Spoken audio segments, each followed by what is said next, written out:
There's one issue that people have talked to us about all the time, which is Bill 17, but there's no Bill 17 anymore. It's called Act 22 of 21. A bill is when it's a proposed law. Before it becomes law, it's called a bill. After it becomes a law, it's called an act. It's already been approved by Parliament, it's already a law. It came into law last year.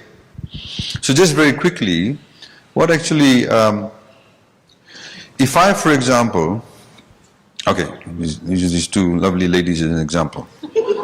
So assuming she's the Matangali or the Tokatoga. She wants to go and lease their land. She wants to lease 10 acres of land for agriculture purposes. As landowners, there are 5 things that they have to agree to before she can lease the land through TLTB, for example. They have to, 60% of the members of the landowning unit have to agree to lease, 60% at least. Then they have to agree for what type of lease they will give to her. They all have to agree, yes, she wants agriculture, we'll agree to agriculture. Then they have to agree for how long they'll lease the land to her for.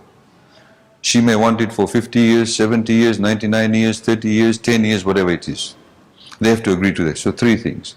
The 4th thing they have to agree to is how much premium she'll pay to the landowners through TLTB. The premium is not goodwill. Goodwill is illegal, but premium. That how much will you pay for the lease itself, the buying of the lease. And then the 5th thing they have to agree to is that how much rental she'll pay every year. So the landowners have to consent 60%. They have to agree for what purposes the land will be leased for. They have to agree for the term of the lease. They have to agree to the premium they're going to get. And they have to agree how much they'll pay on a yearly basis. And remember, every 5 years the rent gets reviewed. So once those 5 things are agreed to by the landowners, then TLTB will issue the lease. So she's got the lease. That was before the law, that is still remains after the law. Nothing of that has changed. What has changed is that, assuming she's got the lease now, she's got a 99-year lease for agriculture because she wants to do goat farming, right? So maybe after 1 year she decides, okay, I'll start my goat farming now. She says, oh, there's no water on the land. So she said, I have to connect it to Water Authority Fiji. Under the previous, before the law was amended, if she wanted to just connect it with water, she had to go and get consent, not from the landowner, but from TLTB. The landowner was never consulted on that. Only for connecting water, she goes to TLTB, pays a fee. TLTB can take 1 year, can take 6 months, can take 6 days, can take 3 months. If she then says, I want to connect it to electricity, there's no electricity. She again has to go running off to TLTB. I want to connect it to electricity. They then give the consent. Then she says, oh, I want to build a farmhouse, or I want to build a goat shed. And BSP or whichever bank is willing to lend me the money. She then, before she gets the loan, has to go and get the consent. That has been removed. The rights of the landowners has not been affected at all.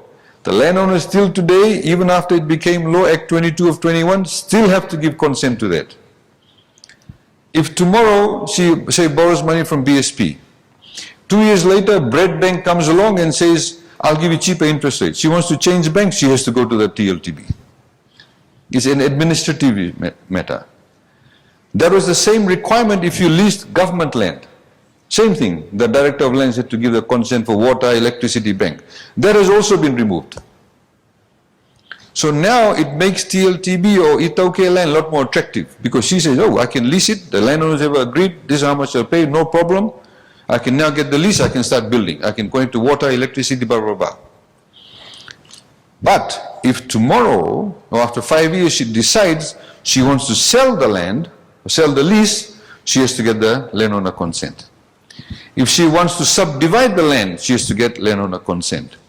If she wants to build a building and rent it out, she has to get the landowner consent. All of that is still there. So fundamentally what actually happened was when the budget was delivered last year, I think the opposition was really struck that it was such a good budget, they had nothing wrong to find, and they latched on to Bill 17. Seriously. Because everywhere we've gone, we've explained to people and people have understood. In fact, it makes the land a lot more attractive. So a lot of people have said to us, look, this is great now, I don't mind leasing iTAUKEI land. So the value of the land goes up. That means the landowner will get more money. That's in simple terms, that's what Act 22 of 21 does. Okay?